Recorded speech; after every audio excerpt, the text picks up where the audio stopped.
I understand that it's on classic rock.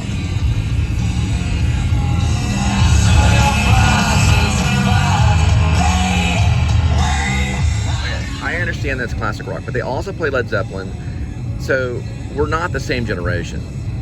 Okay, I just want to make that sure. We're not the same generation. So they can't play Led Zeppelin and then play Nirvana and think that that's the same generation. It's certainly not. So they've got something messed up right here.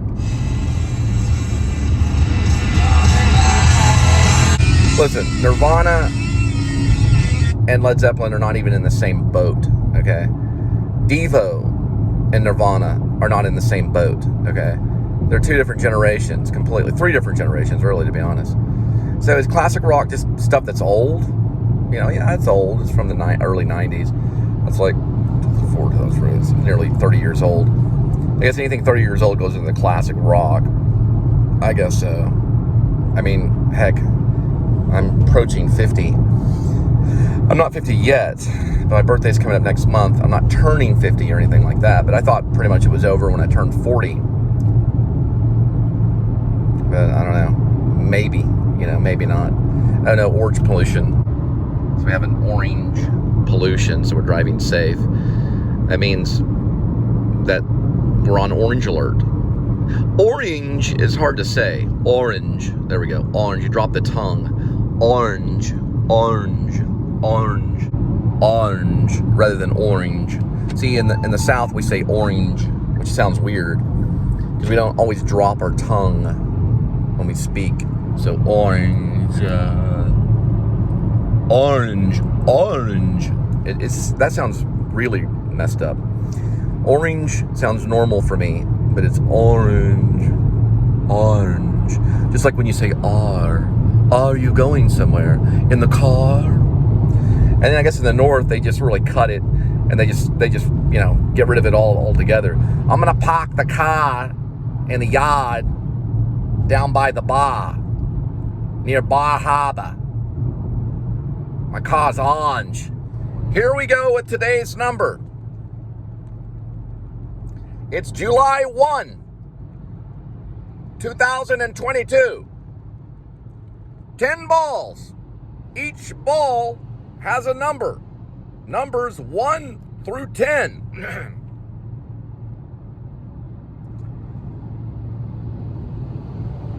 Swirl the numbers. Pick a number. Today's number is, I don't know, I'm going to guess probably 1. 1.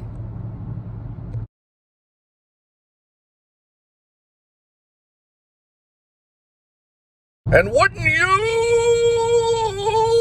believe it? It's a Friday again. Beautiful blue skies and golden sunshine all along the way. Have a great day.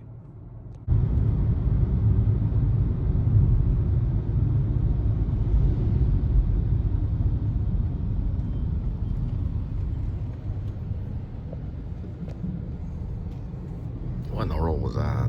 All right, so I'm waiting at this One Love stop, Raising Cane's. So I did do some research on the Six Flags of Texas in Spain. Spain was the first flag, and Spain was here almost 300 years. They were here for a good almost 200 or 150 years.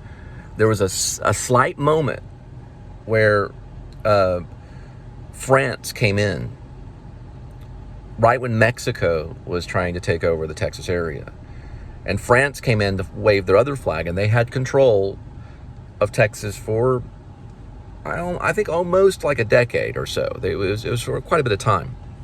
And I got to realize Spain had come in and taken Texas at the same time when Shakespeare was still writing. We're talking like 1591. So Spain was here, you know, in 1591. They were here for a long time. Mexico got involved when France took over for, like I said, almost a decade. And then Mexico came. Then there was a thing called the Spanish Civil War. Or Spanish-Mexican. There was a Spanish Civil War. But there was a thing called the French and Mexican.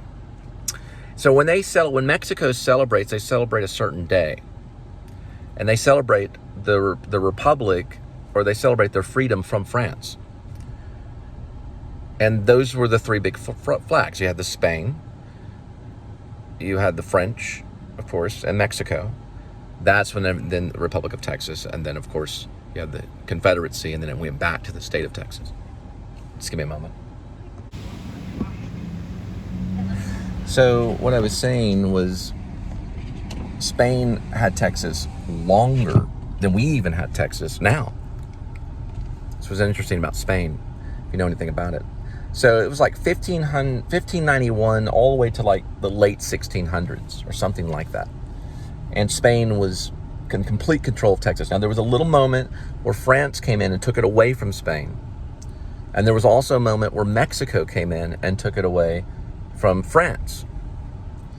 And Mexico actually was pretty much in control of Texas for not a long time. I think only at the most 15 years. And then Mexico released their control after 1836, which was the Alamo. So right after the Alamo, it became pretty much almost like the Republic. It became pretty much like the Republic of Texas. It eventually became a state, the United States of America. It did become a state again right before it annexed in the Civil War when the 1860s happened. So in the 1860s, Texas decided to join part of the Confederacy and fly their own Confederate flag along with the Confederacy, and then returned back after the end of the war in 1865. They returned back to the United States of America, which they fly the Texas flag, which is one of the Texas symbols. I don't know exactly what the Republic of Texas flag looks like, but I did go through to study some of the flags, so I'm studying some of the flags now to find out what the different flags look like. Like, did the Spanish flag look exactly like the Spanish flag? Did the French flag look exactly like the French flag? Did the Mexican flag look exactly like the Mexican flag? Did the Republic of Texas flag look like the state flag? Did the Confederate flag look different? Because they all had different flags. Remember, what people get confused on is the battle flag, which is it's what Leonard Skinner used. It wasn't the Confederate flag. So when you look at the battle flag, which is what Leonard Skinner, the band, if you know Leonard Skinner, they used a battle flag for a certain battle that went on. And I should know this, but it's a certain battle. It was not the Confederate flag. The Confederate flag are actually circles, very similar. It looks almost very identical to the original flag that the United States had when they were first starting off in like the 1700s, 1770s. United States started off in like 1770s, so whatever. That was kind of what the Confederate flag looked like. The battle flag, which is the X, also known in Dukes of Hazzard, if you ever seen the movie, or not the movie, I don't know if they made a movie, but they made a TV series called The Dukes of Hazzard that had a battle flag. It was also used in Leonard Skinner. It was also in Richland Rebels. Richland High School used it as their mascot flag. They had to change it because they see it as a racist flag because it was a battle flag, but it was not the Confederate flag. As people get that confused. But anyway, that's what I was kind of wondering about the Texas flag, about the Republic of Texas, is if that flag looked different than the flag now, and I don't know the answer to that. I think it looked similar, the same. Because remember, Texas was once its own country, so I did some research on it. And now, of course, it's part of the states of the United States, which is only 50 states.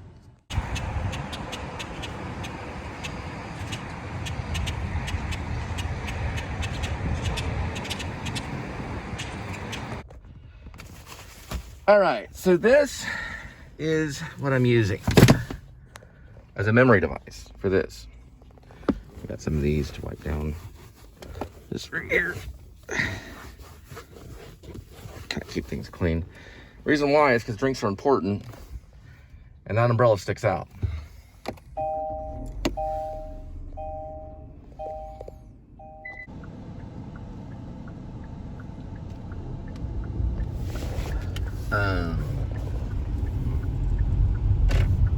Interesting. Whoa. That's a nice Ferrari too, man.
So these bigger neighborhoods, or I wouldn't say bigger necessarily, Tiburon is this one, it's a South Lake neighborhood. A lot of millionaires and stuff like that. They have these like little roundabouts with these artwork pieces, centerpieces, or like family members, or I don't know who they are. There's just like people standing or holding a kid or something weird, or flying a kite. There's like statues of people.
Oh, this is nice. This is another kind of thing about this neighborhood. They've got like these, whoops, let me go this way, water fountains everywhere. See?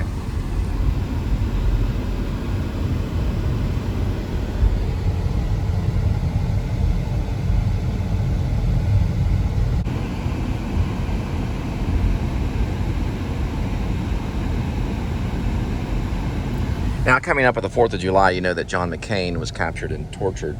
I thought it was always ironic, or no, I wouldn't say really ironic. I would just say, you know, they always said that I was very random in the things I would say. I got the Random Ass Award when I was at UNT, University of North Texas.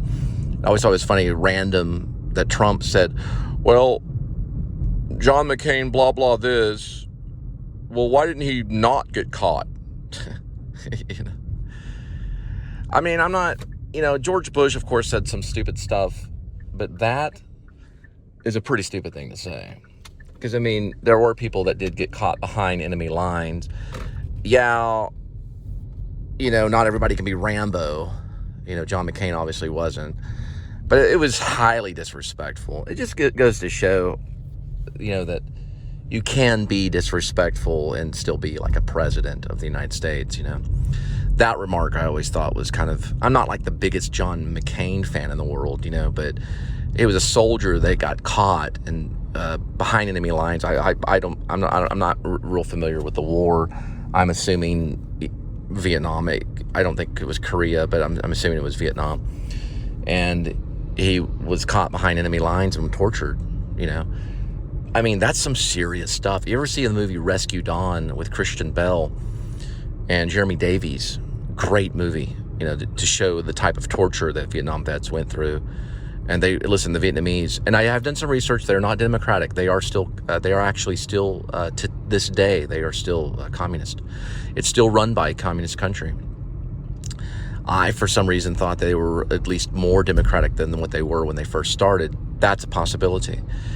But he was actually tortured to a heightened degree.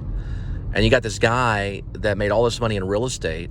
I mean, a lot of money in real estate, tons of money in real estate, saying, well, I wish I could, you know, come across a soldier in an office that didn't get caught, you know, or you know, did get caught or whatever, you know. Do you know what I mean? You know, he kind of told him, well, you know, he got caught. That was his thing. You know, but he got caught and tortured, you know. I'm sure he got a medal. John McCain was born in, I believe, 1936. We switched to the West Coast. But he did die in 2018. But even though he was captured, he did make it out okay. We were just on John McCain Road. That's the reason I was talking about John McCain. He did make it back to serve office. So he was a war hero. So John McCain was taken prisoner of war in 1967 in October. And he was a naval aviator. So he got shot down and was taken prisoner of war in Vietnam. So it was 1967, right before Halloween. It was October 26 when John McCain was shot down. He was flying a Skyhawk. He was a naval aviator and a war hero. But when someone is taken prisoner of war, you kind of want to treat them with a little bit of respect when they come back. I would think. But Trump. I mean, that's how important office was to him. But that probably made a lot of Vietnam vets pretty upset. Now, John McCain was shot by a missile, and he was flying a Skyhawk, and it was right over Hanoi. And that was one place you did not want to land, was Hanoi. That's far North Vietnam. There's nowhere else a Vietnamese. There's nowhere else a American soldier would want to be, is in Hanoi, even today. But back then, if you were to land in Hanoi, that was certain death. Of course, he survived it. He survived the whole thing, even the POW camps. So when John McCain was ejected from the Skyhawk, he broke his shoulder and legs. So when he landed in the bay, in the water, the Vietnamese pulled him out and immediately broke his other shoulder with a rifle butt. That's the first thing they did to him. He probably told them that his shoulder was broken, and they just laid him down and broke his other shoulder with a rifle butt. This is how the Vietnamese were. They weren't very nice to the soldiers when they caught them. Now, you have to realize that John McCain was transported to Hanoi Hilton, or known as the Hilton Hanoi, or Hanoi Hilton, which was probably one of the worst POW camps. Especially the pilots would be dragged through the streets of Hanoi, and the citizens would throw things at them as they were marched to almost pretty much their death, or to the POW camp. And the citizens would throw, these are the Vietnamese, would throw things at them and boo them and try to break their spirit. There is a movie that was called Flags of My Father that did come out, that I ordered from a bookstore. It was a video store called Flags of My Father.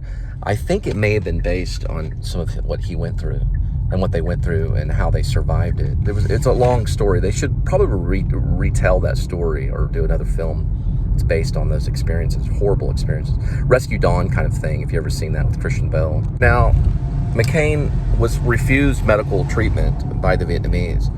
Later on, what happened to him was his father was an admiral in the military. So they did give him a little bit of medical attention, but they did beat him and interrogate him for a very long time to get information from him, or at least try to. He lost a total of 50 pounds, which is probably a lot for a pilot, because a pilot's not going to weigh that much anyway, especially if they're flying a fighter jet like a Skyhawk, or whatever he was flying. I don't know for sure if that's a fighter jet, but it's definitely a jet. And he lost 50 pounds, which is a lot for someone that probably weighed maybe 180 at the most. He was probably down to 130. We're talking big time Christian Bale, Rescue Dawn, kind of torturous kind of stuff. He went through hell, and they didn't kill him because they knew they could get some information off of him. McCain was given a chest cast, and he was given other minor care, but his hair had turned from slight gray to white. By the time he was released, he had white hair and had lost 50 pounds. Another thing that I want to let you know about John McCain, who is a war hero, he was placed in solitary confinement in the Hanoi Hilton for 2 years. Sorry, I got some raid in my eye. I was spraying a cockroach. But he was placed there for 2 years. 2 years in solitary confinement. Who knows when he saw the light of the day. Pretty intense. We're not talking about the average POW, prisoner of war. We're talking about one that was extremely tortured. Rescue Dawn was probably based on some of what he went through. So to note one more thing about John McCain, who is a war hero, they did offer him early release, and he refused, because there's an Article 3, I believe it's Article 3 that's in the military, that states that you will not ever accept early release or anything like that if a person or a soldier was captured before you and was not given early release, or was not given the release time. Meaning, if you had gone to a POW camp and a soldier had already been there for 2 years and you were to be released early for propaganda purposes, you had to refuse that. It was part of the military law. It was like a regulation. You get in trouble if you. So he refused it, but they released him early for propaganda purposes because his father was basically over all the military theater in Vietnam.